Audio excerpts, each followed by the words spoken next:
Hey everybody, welcome to the channel, Andrew Ainsworth Golf Academy. As always, thanks for tuning in and watching the video today. I do appreciate you spending your time watching my videos.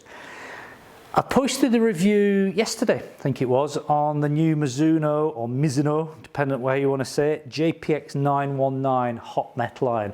Full review on that with all the tech spec and full testing at full speed. If you haven't watched that video, I'll put some links up here somewhere, and at the end of the video there'll be like an end screen. You can click on that so you can watch that video, because today I'm not going to go through the full spec of this club again. What I want to do here is test this club at variable swing speeds.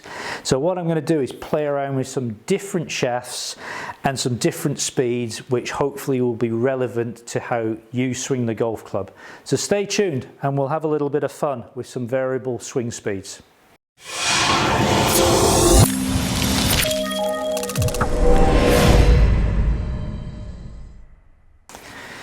Okay, variable swing speed testing with the JPX 919 hot metal.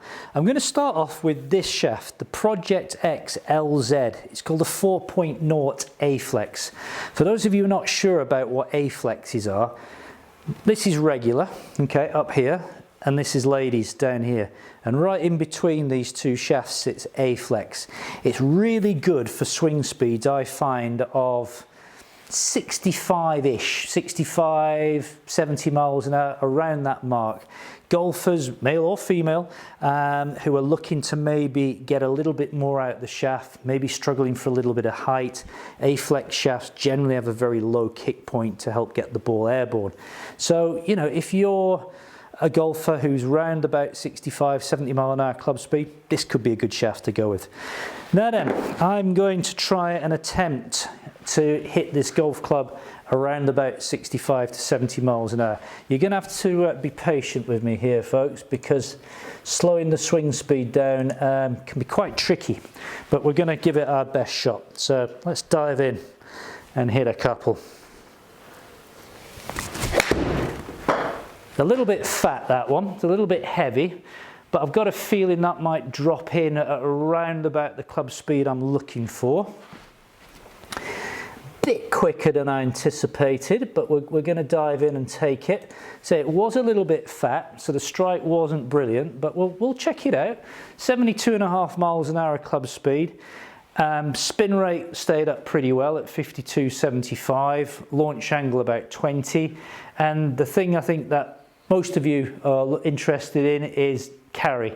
Carried that 134 yards, predicted run out of about 147. That's obviously dependent on ground conditions, isn't it? Hard or soft. So we tend to look more at carry distances with these things rather than total. Let's go for another one. Oh, it's just a bit too, I don't know, that might be about on the money, that one, at about 70. Just pulled it a fraction. Let's have a little look. 72. I'm still just a little bit faster than I'd like to be. Let's try and take a bit off it. Okay, that's definitely taken a bit off. That should be down in the high 60s, that one, with a little bit of luck. 70 miles an hour, closest I've got to my target so far. Let's bring that one up. The hard bit as well when you're trying to bring club speed down is making sure that you still get a fairly decent strike on it. I'm pretty happy with that. Bang on 70 miles an hour. Got a 126 carry distance out of that. Spin rate just under 5,000. Again, predicted run out, which we're not paying that much attention to, is 143. So there's a good little benchmark of how the A-Flex could work for you. So what we're going to do in a second is we're going to swap this shaft out and we're going to put something different in. So stick with me while I just change some shafts over. Right, shaft change is done. We'll flash out what we've gone to. We've gone to a True Temper XP95 regular shaft, R300. I'll put the details up down here somewhere. It's around about 95, might be 93 grams. So we've gone from a 60 gram graphite shaft up into a 95-ish gram steel shaft. Wonder what sort of swing speeds this would work for. So I think what I'll do is I'm going to try and push the club speeds up a little bit, maybe push us up into the mid 70s. Maybe that's sort of a speed that you're swinging a 7-iron at, so it might be relative to you. So let's see if we can just dial that swing speed in, shall we? Pretty good strike. Found the middle of the club. Felt about mid 70s there. I'm going to take it 75. Haven't seen it. I was a mile away, slipping up.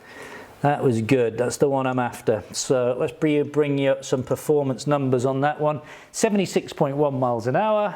Launch angle 20.7. Spin rate again just under 6,000. Carry distance 141. Felt really good, really stable. How do you think that compares? If you're swinging mid 70s, would that be the sort of flight and yardage that you're expecting? I've got to say, coming back to this club, this 919 Hot Metal, it's a fantastic club, everybody. It looks amazing. It's beautiful to look at. It's forgiving. It's long. Just exudes Mizuno, you know, craftsmanship. Really good. XP95. Let's go again with that one. Into the mid 70s. 30 degrees of loft on this 7-iron, which I haven't mentioned. That's too quick and left. I should be hitting the editing button on that one and cutting it out. What was that? Just out of curiousness. 70. It's funny, isn't it? That swing felt faster than the previous one. It was actually slower. Let's go again.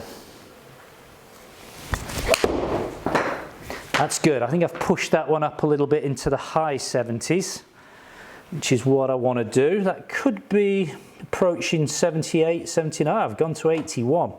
Good. This is the variable speed test that we're looking for. So club speed jumped to 81 miles an hour.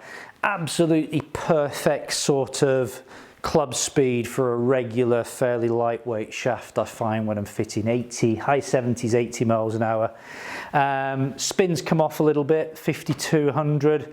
Carry distance has now gone up to 156 from a launch angle of 18.5. So XP95, if you're swinging the club around about the 80 mile an hour mark, could be a really good shaft. It's quite a high launching shaft. Again, it's got this sort of low kick point to help get the ball up in the air. We're going to do one more shaft change, so stay tuned. Okay, the final shaft that we're going to play around with in the little trio of shaft tests today at variable club speeds is this one, the KBS Tour 90 in regular. Very, very popular shaft, brilliant shaft. Comes up a lot for me with golfers who are coming in at that sort of high 70s, early 80s club speed. It's a mid to high launching shaft. It just, you know, just ticks a lot of boxes really, this shaft. And performs brilliantly well. That's why it's kind of fitted to a lot of the manufacturer's top end clubs. I'm going for an early 80s swing speed here. Felt pretty good. I think that should be bang on there. I'm guessing around about 84-ish. Oh, that's a good guess. Anyone think I'd fixed it? I honestly haven't fixed that. That was exactly what I wanted. So 83.5, 84 miles an hour club speed, was a fraction thin, so the launch angle's a bit low, spin rate at 52.85, and the carry distance that we're interested in is 161. Now this has just been a little snapshot of me trying to change club speed just to help you people out there maybe make an informed decision on what shaft would maybe suit you. The best advice I can give you is go and see a Mizuno professional fitter. You need a launch monitor, be it GC2 or a TrackMan or whatever it might be, to get you the numbers, and you need someone who will give you a very good impartial bit of advice and play around. Mizuno have what they call Swing DNA, which I've done videos on before. Very good bit of kit. Will measure club speed plus 4 other parameters. and really give you a good idea as to what shaft is best suited to you. Then you start putting those in the clubs and do what I do. You start hitting some balls and see how it performs, see how it feels. You work with the fitter until you get exactly what you want. So go and get a fitting. That's the best advice I can give you. Thanks for watching the video today. Don't forget to hit that subscribe button down there somewhere. Give the video a thumbs up if you like it, and I'll be back soon with some more stuff for you to watch. All the best. Bye for now.